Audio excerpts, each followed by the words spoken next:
Olá, meus amores, olá, minhas amoras. Mais uma sexta-feira juntinhos, grudadinhos aqui pelo YouTube.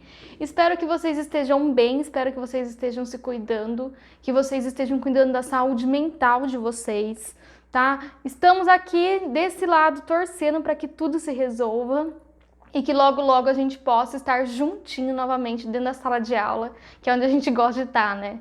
Hoje a gente vai continuar o nosso conteúdo de filosofia, tá bom, meus amores? Hoje a gente vai começar um novo período, então novas coisas vão surgir. A gente finalizou Sócrates, Platão e Aristóteles e agora a gente começa uma galera um pouco diferente. O pessoal que pensa um pouco diferente, que faz alguns questionamentos sobre outras coisas. E a gente vai ver o início dessa nova filosofia na aula de hoje, tá bom? Hoje eu vou dar uma contextualização, eu vou colocar vocês onde vocês precisam estar para nas próximas aulas eu explicar esses novos filósofos que estão surgindo, tá bom? Tranquilo? Lembra? Não esquece de dar o curtir aqui pra tia Marina, que eu fico triste quando vocês não dão, ok? E se ainda não seguiu, segue aqui o canal, tá? Porque a gente adora, tanto eu quanto os outros professores também adoramos, tá bom? Então chega de blá blá blá, né? Vamos começar a nossa aula de hoje. Hoje a gente começa a estudar a filosofia medieval, tá bom? Vou explicar devagarzinho, hoje eu vou dar só uma contextualização e semana que vem a gente já começa a estudar os filósofos de verdade. Hoje é mais um plano de fundo, hoje é mais um cenário, tá bom? Posso começar? Então vamos então. Então o que é a filosofia medieval? A filosofia medieval, meus amores, é o segundo grande momento da filosofia, tá? Então a gente finalizou um período filosófico e a gente vai dar início a outro período filosófico. Esse novo período a gente chama de filosofia medieval. A filosofia medieval é extremamente importante para a gente entender muitos aspectos sociais e religiosos que até hoje são importantes na nossa sociedade. E a gente vai ver que essa filosofia, ela quebra uma ideia muito difundida em história, que na Idade Média nada aconteceu, foi um grande zero de conhecimento. A filosofia medieval mostra o contrário, que na Idade Média, esse período meio sombrio, meio recluso, bem fechado da história mundial, onde muitas pessoas acreditaram que pouco conhecimento foi construído, pelo contrário, essa galera que prova que muito conhecimento foi construído e muita filosofia foi construída, tá bom? Então é o segundo grande momento da filosofia.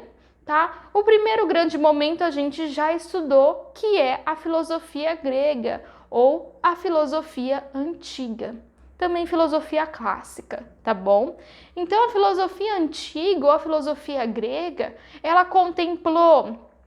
englobou aqueles três carinhas que a gente já estudou aqui nas aulas, tá? Sócrates, Platão e Aristóteles. Então esses três grandes nomes da filosofia grega fecham o ciclo que forma a filosofia antiga.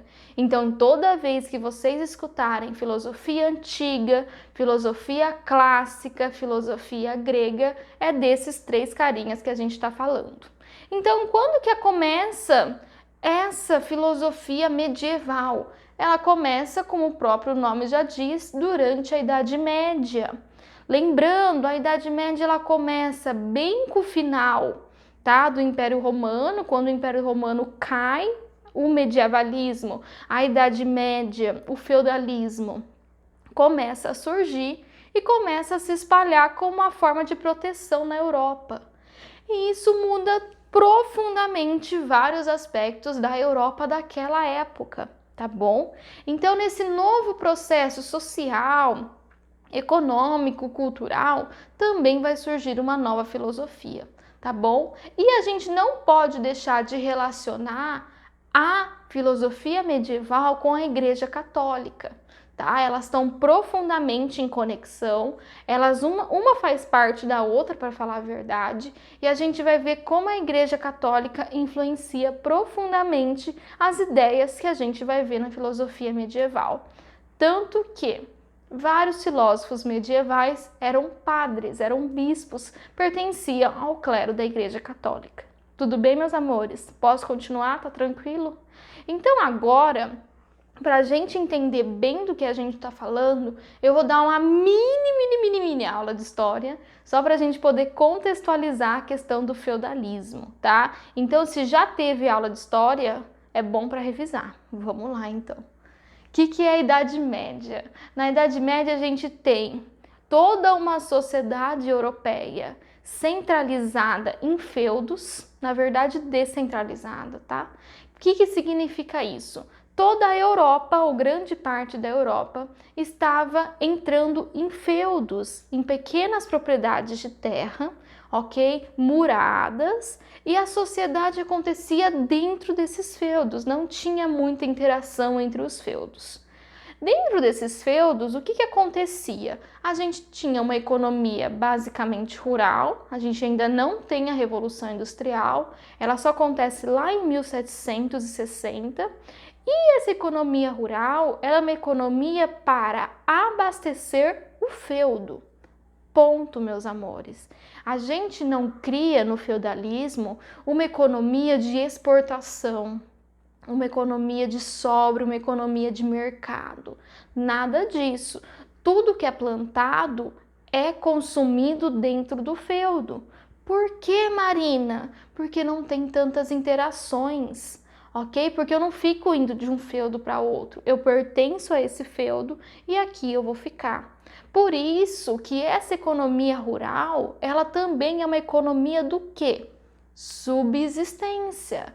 É para a existência das pessoas, não sobra. É apenas para minha existência, acabou. Então a gente já percebe que é uma economia pequena, ok? Uma economia muito agrária, muito rural, e uma economia bastante diversificada, porque eu precisava plantar várias coisas. Tá bom, Marina, entendi. Então tudo que é plantado para a população, para as pessoas do feudo. Mas tem coisas que eu preciso além de coisas plantadas. Eu preciso, às vezes, de cadeira, de madeira, de roupas. Quem que fazia isso? As próprias pessoas do feudo. Tá bom? Ah, então não existia comércio? Até existia, tá, meus amores? Existiam comerciantes, existiam pessoas que iam comerciando de feudo em feudo. Porém, é um número muito pequeno, tá bom? Posso continuar? Então, a gente tem uma descentralização política. Se é descentralizado, significa que não tem um centro de poder. Se não tem um centro de poder, significa que os países, as nações europeias, elas não têm um presidente, um rei, um primeiro-ministro, um imperador, nada disso. Quem comanda essas economias e essas propriedades e essa sociedade também são os famosos senhores feudais. Cada feudo tem um senhor feudal. O senhor feudal, ele é o soberano máximo do feudo. Ele é dono do feudo e ele controla o feudo. Então as regras são feitas por ele e pelas pessoas que estão ao lado dele. Tudo bem? Por isso que a gente fala que tem uma descentralização, porque não tem um órgão político centralizado. São vários mini órgãos políticos, tudo bem? E além disso, que é importante a gente ressaltar também, os feudos, eles não se interagem politicamente. Se eu sou do feudo, vamos pensar que Bauru é um feudo, ele é um pouco um feudo, né? Eu sou do feudo Bauru e quem tá me vendo é do feudo Iacanga, tá? São dois feudos distintos, ok? A gente não tem uma interação política, tudo bem? Então tá bom. A gente vai ter as relações com esse feudo, então se eu sou um morador do feudo, eu trabalho para o feudo, eu trabalho para o senhor feudal e eu também trabalho um pouco para mim, ok? Então a gente tem essas relações com o feudo, porém também tem a relação com o senhor feudal. Surge nesse contexto as palavrinhas que provavelmente vocês já ouviram, e se não ouviram não tem problema também, de suzerano e vassalo. Quem que é suzerano e quem que é vassalo? Suzerano é o senhor feudal tá? O dono da propriedade, o comandante do feudo, e os vassalos são as pessoas que trabalham para o senhor feudal, tá? Então vamos pensar que Bauru agora tem um dono, tá? Esse dono será o senhor feudal, porque ele é dono do território de Bauru, e nós que trabalhamos, tá, para esse senhor feudal somos os vassalos. Tudo bem até aqui, gente? Ficou claro? E dentro desses feudos, obviamente, precisava ter algo religioso. Tem uma frase que eu acho que ajuda muito. O senhor feudal cuida do corpo do vassalo. A igreja cuida da mente do vassalo. Era preciso que existissem religiões. E na Europa, nessa época, já teve uma ascensão da Igreja Católica. Então, dentro dos feudos, era muito comum, praticamente todos tinham, uma igreja com um padre, com um bispo. Aí, se a gente ir um pouquinho mais além, a gente tem a divisão do alto clero, que são os padres, os bispos, que são destinados para os nobres, o senhor feudal e seus familiares, seus amigos, e o baixo clero, que é o clero que é a igreja destinada aos vassalos. Então, meus amores, a igreja é muito importante nesse momento do feudalismo. A igreja católica, principalmente, ela conquistou muitos fiéis, muitos adeptos, muitas terras, tá? E muito dinheiro durante o feudalismo. Tudo bem? Então, vamos seguir. Então, como que funcionava esse feudo? Eu já falei um pouquinho, mas deixa eu terminar a explicação. É uma propriedade privada. Se é uma propriedade privada, significa que tem um dono. O dono é o senhor feudal. Tudo bem? Tem uma agricultura autossuficiente, então tudo que é plantado lá é consumido lá mesmo, por isso que é autossuficiente. Eu trabalho, eu funciono sozinho. Tudo bem? E uma sociedade estamental. O que é estamental? Estamental vem de estamentos. Então, uma sociedade baseada em estamento. Estamento, a gente sabe que não tem mobilidade social. Ou seja, eu não posso nascer num estamento e morrer em outro estamento, tá? Eu nasci nesse estamento, eu morro nesse estamento. Vou dar um exemplo muito próximo de nós.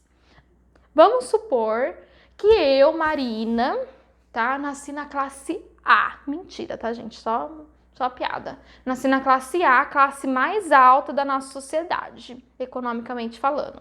Então, são os mais ricos. Porém, aconteceu um rebuliço na minha família e a minha família perde todo o dinheiro. E eu vou parar lá na classe D. Eu não tive mobilidade social? Sim. O mesmo pode acontecer? Pode, gente. Tá? Eu posso nascer na classe B e ir para a classe A. Eu posso nascer na classe C e ir para B e para A. Ou eu posso nascer na C e ir para D e para E. Tá? Então, a nossa sociedade atual, ela permite mobilidade social. A sociedade de estamento não permite.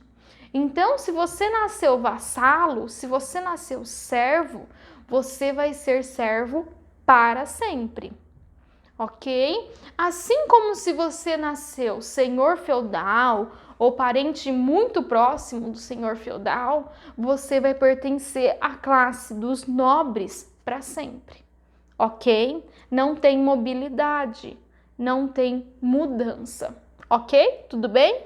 Então, vamos continuar um pouquinho. Aí a gente chega na questão que é muito importante para a filosofia medieval, que é a questão da Igreja Católica, tá? Vamos falar um pouquinho sobre o que estava acontecendo com essa Igreja Católica nessa época.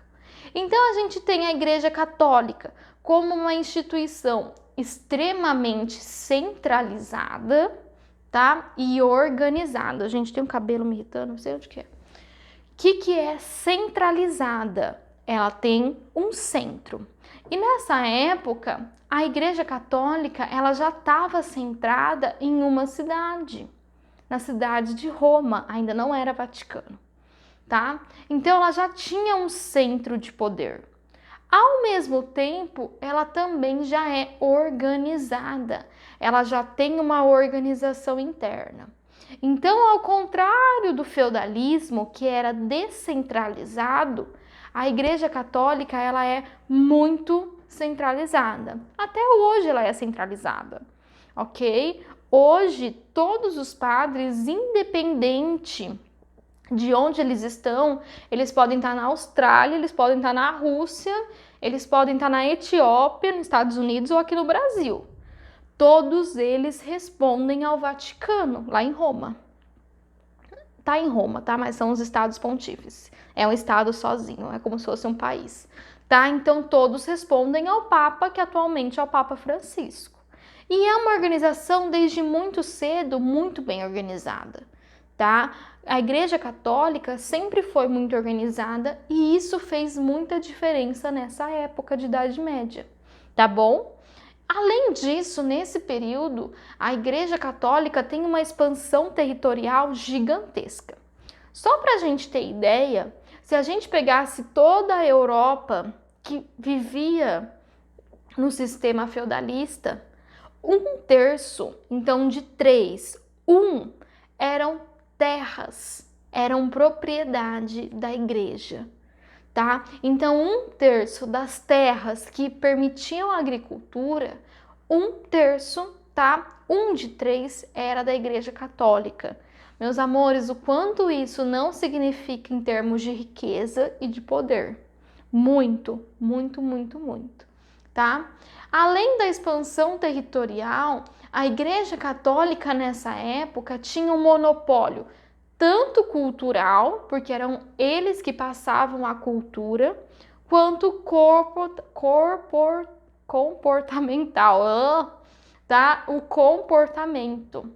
Então a Igreja Católica, ela era responsável por cuidar da cultura e do comportamento de todas essas pessoas que moravam nos feudos. Lembra que ela é organizada? Então, para todos os feudos, ela passa uma mesma cultura e o mesmo comportamento. Tudo bem? Ai, Marina, mas por que isso é importante? Isso é fundamental para a gente entender a sociedade dessa época. Como ela dita a cultura e dita o comportamento, dificilmente vai ter alguém batendo de frente com ela. As pessoas tendiam a aceitar muito bem as ideias que a Igreja Católica propunha. Porque se você não aceitava, você não era aceito pela sociedade, ok? Ai, Marina, mas não tem outras religiões? Com certeza tem outras religiões. Mas a gente não pode esquecer que essas pessoas estão em feudos.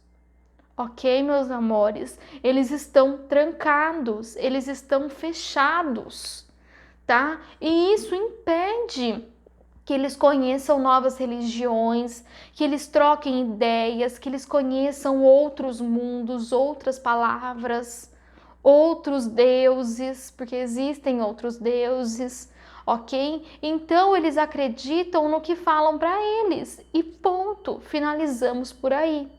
Tá vendo como é perigoso a gente ouvir só uma coisa e deixar as outras coisas de lado? Para a gente ter um conhecimento mais pleno, maior, a gente precisa ouvir os vários lados, os vários conhecimentos. E infelizmente essas pessoas não tinham vários lados e vários conhecimentos. Tudo bem? E além de tudo, além do monopólio, a Igreja Católica também tinha um controle ideológico. Então, a ideologia, o que eu penso, isso é a sua ideologia, tá? Era controlado pela Igreja Católica. Então, a gente vê que essas pessoas, elas estão sendo controladas em vários aspectos. E a gente consegue já perceber o papel que a Igreja Católica tinha na vida e na mente dessas pessoas. Então é óbvio que quando a gente pensa numa filosofia dessa época, a gente não pode deixar de pensar na filosofia atrelada, unida com a Igreja Católica. Tudo bem? Então vamos, o que então essa filosofia quer saber? ela quer saber se existe uma relação e qual o nível da relação entre a fé e a razão e o conhecimento científico. Nessa época, já começam a surgir grandes pesquisas científicas, tá? E as pessoas querem começar a saber, esses filósofos querem saber até que ponto esses conhecimentos científicos se relacionam profundamente com os conhecimentos religiosos.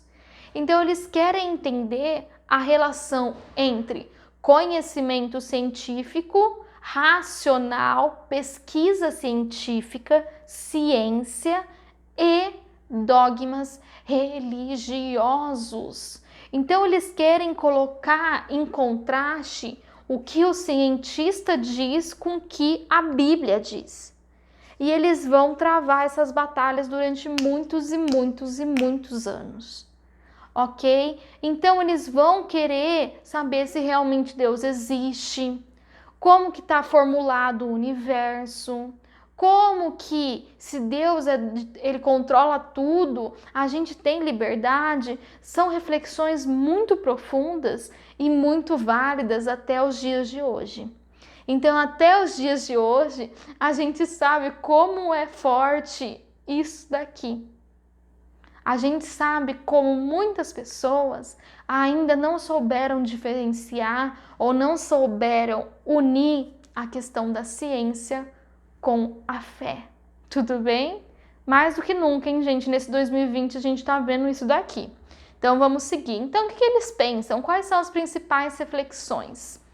É possível ser filosófico e religioso ao mesmo tempo? Olha que questionamento bom. É possível ser cientista e ter fé ao mesmo tempo? Não vai chegar uma hora que a minha fé vai chocar com a minha ciência e eu vou ter que escolher o que seguir? Questionamento muito, muito bom, hein, gente? É possível provar a existência de Deus? Aqui está um questionamento que até hoje muita gente se faz, né? O que é o Deus? O Deus é uma energia, um Deus é um ser superior, o Deus é a gente, o Deus é a natureza. O que é o Deus? Eu consigo comprovar essa existência? Outro, é possível que Deus controle todas as coisas? Então, se eu, Marina, escolhi comer um macarrão daqui a pouco no meu almoço, que daqui a pouco é meu almoço, é possível que Deus tenha feito essa escolha por mim? E se Deus faz todas as escolhas por mim, eu sou livre? Eu sou um ser humano que pensa ou eu apenas sigo o que Deus está propondo? O homem é capaz de ser plenamente feliz? A felicidade é aquela felicidade de Aristóteles? Ou é uma felicidade carnal? E essa felicidade carnal, ela vai contra os dogmas religiosos. E agora? Então a gente percebe só por essas 4 questões o quanto é amplo o pensamento dos filósofos medievais. Eles têm muitas questões, muitas eles resolvem, outras tantas eles não resolvem. E outras milhares até hoje a gente não resolveu. Tudo bem? Então vamos para as características dessa filosofia medieval. Inspiração na filosofia grega. Então eles se inspiram nos 3 filósofos gregos, eles se inspiram em Sócrates, Platão e Aristóteles, ok? E nos que vieram antes também, que infelizmente a gente não consegue falar de todos, eles também se inspiram, ok? Principalmente em Aristóteles, eles têm um carinho todo especial por Aristóteles. Volta e meia Aristóteles pipoca no pensamento dos filósofos medievais, tá bom? Eles utilizam conceitos dessa filosofia grega, principalmente conceitos que Aristóteles pensa. Então eles retomam, eles trazem de volta esses conceitos e eles vão continuar filosofando e refletindo sobre esses conceitos. Tudo bem? Busca da verdade divina, isso é muito importante para eles. Eles querem buscar o que é a verdade divina, o que é a verdade de Deus, e eles têm uma busca incessante por essa verdade divina. Tá bom, meus amores? e reflexões sobre os dogmas religiosos. Ai, Marina, o que é dogmas religiosos? Vocês ouviram o barulho? Acho que não pegou. Acho que alguém caiu. Os dogmas religiosos, gente, são as verdades. Então, são as verdades incontestáveis da igreja, tá? Quem é católico e estudou profundamente a fé católica vai lembrar de vários dogmas, tá? Então, a santidade de Maria, ok? A questão do Espírito Santo, a questão do Deus Supremo, tudo isso são verdades incontestáveis. Nenhum momento se contesta. Então, eles vão se chocar com essas verdades e eles vão começar a contestar e reflexionar sobre essas verdades. Muito legal, né? Eu também gosto de filosofia medieval. Vamos seguir. A filosofia medieval, meus amores, ela vai ser dividida em 2 períodos, tá? Eu vou falar rapidinho dos períodos agora para vocês, aí a gente finaliza a nossa aula, tá? E semana que vem eu começo a falar dos primeiros filósofos do período patrística, tá? É o primeiro período que a gente vai estudar. Eu vou falar mais do período na aula que vem e vou falar já dos primeiros filósofos desse período, tá bom? O segundo período, que é o mais conhecido e que é o mais importante, é o que mais cai no vestibular para vocês, tá? É o período escolástico, tá? Tem a ver com escola, sim, se alguém se perguntou aí, tá bom? Então vamos ver o período, tá? Algumas características rapidinhas, a gente finaliza a nossa aula e a gente já se prepara para a semana que vem, tá bom? Então vamos.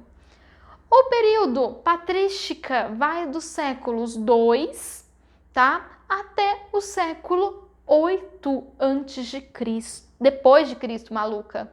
Cristo já nasceu, a gente já tem fé cristã, tá? Então, meus amores, a gente percebe que esse período durou 6 séculos, 600 anos.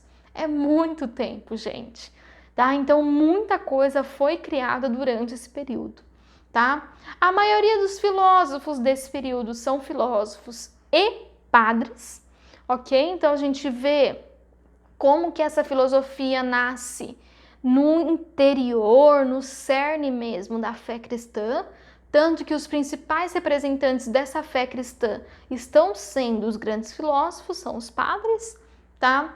A gente vê que surge o conhecimento intelectual cristão, então esses padres vão se tornando grandes intelectuais, e isso também transforma a fé cristã. A fé cristã, ela tem um salto intelectual muito grande nessa época, tá? A gente vai ver a formulação da doutrina e do pensamento cristão. É nessa época que a gente vai ver como a doutrina e a fé cristã vai sendo construída, doutrina e pensamento que até hoje seguimos para quem é cristão, católico, tá? Cristão não é só católico, pode ser muitas coisas, tá? Então, a questão das celebrações, a questão dos pecados, a questão das histórias, das parábolas, tá? Tudo vai sendo surgindo, ficou péssimo, né? Tudo vai surgindo dentro dessa época e dentro desse período. Por isso que é um período tão importante para a Igreja Católica e também para a filosofia. Tudo bem? Semana que vem a gente vai ter um mergulho dentro desse período. Garanto que vai ser legal. E para a gente finalizando a nossa aula, a gente tem o período da escolástica, tá? Que vai do século 9 até o século 17. 8 séculos, meus amores, muito tempo, tá? Aqui ele já começa a chocar, tá quase na Revolução já Industrial, Revolução Francesa, alguns anos antes, tá? Então, o período da escolástica é o grande boom da filosofia medieval, é quando tem o maior número de filósofos, é quando tem o maior número de pensadores. Muitos desses filósofos foram para a universidade, se tornaram professores, se tornaram grandes pensadores da filosofia medieval. Então é extremamente importante e a gente vai dedicar umas 2, 3 aulas para essa galera aqui, bem importante, tá? E o que eles fazem? Qual que é o principal objetivo deles durante esse período? O desenvolvimento do pensamento cristão. Então eles pegam o que o pessoal estudou no período anterior, tá? Traz para esse novo período e modifica algumas coisas que precisam ser modificados, que já não estão fazendo sentido, que já não estão mais se conectando com as novas demandas sociais, tá? E também religiosas dessa sociedade, dessas pessoas. A fé, ela vai se modificando constantemente, porque nós, humanos, também vamos nos modificando. Tá bom, meus amores? Então, com isso, eu finalizo Filosofia Medieval, o início, a parte 1, tá? A parte 2 vem semana que vem. Eu espero que vocês fiquem todos muito bem, tá? Eu mando todas as minhas energias, as melhores energias para vocês. Um beijo muito carinhoso no coração de vocês. Permaneçam na quarentena, tá? Lembrando, ficou com dúvida, não entendeu, quer que eu explico de novo, de outro jeito, ou quer papear só? Vem no WhatsApp, vocês têm meu número, tá? Eu tô lá no grupo de vocês e vem conversar comigo, tá? Não fica com dúvida, porque essa dúvida pequenininha, ela vai aumentando, aumentando, aumentando e depois fica mais difícil. Então, vem tirar dúvida. Não esqueçam de estudar, tá bom, meus amores? Tô com muita saudade de vocês e logo, logo a gente tá junto de novo, Inxalá, tá bom? Um beijo, até semana que vem.